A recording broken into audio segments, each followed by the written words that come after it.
जब श्री कृष्ण ने खुद को शाप दिया, कहते हैं भगवान श्री कृष्ण पूर्णावतार थे, पर क्या आपने कभी सोचा है, क्या उस पूर्णावतार ने कभी कोई पश्चाताप किया? क्या उन्होंने कभी खुद को भी शाप दिया? हां, एक रहस्य है जो बहुत कम लोग जानते हैं। एक रहस्य जो द्वारका के महलों की दीवारों में सिसकता रहा। द्वारका में एक दिन श्री कृष्ण अपने महल की छत पर बैठे थे। संध्या की बेला थी। समुद्र की लहरें महल की दीवारों से टकरा रही थीं, पर कृष्ण का मन बेचैन था। तभी रुक्मिणी उनके पास आई और पूछा, प्रभु, आज आपका मन इतना व्यथित क्यों है?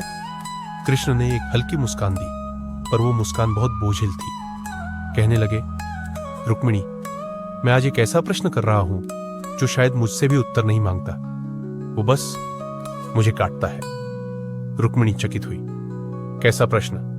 कृष्ण बोले, मैंने महाभारत के युद्ध में अधर्म के विरुद्ध धर्म के लिए बहुत कुछ किया, पर एक क्षण ऐसा था जब मैंने सत्य को बलि चढ़ा दिया।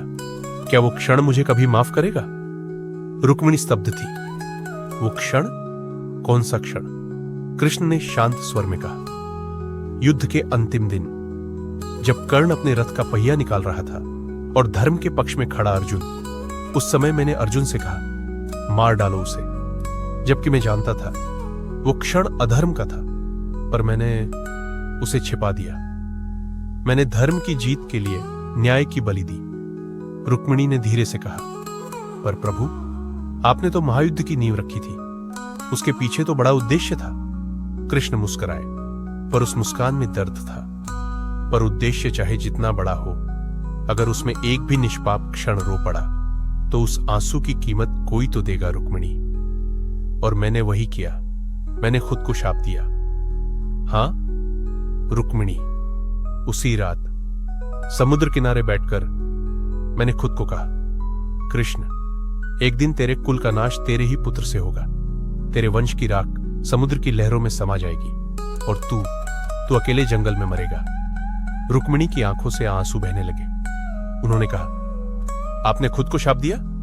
कृष्ण बोले, हां, क्योंकि धर्म के लिए अधर्म करना भी अंततः एक अपराध है, और एक सच्चा धर्मात्मा अपने अपराध से आंख नहीं चुराता।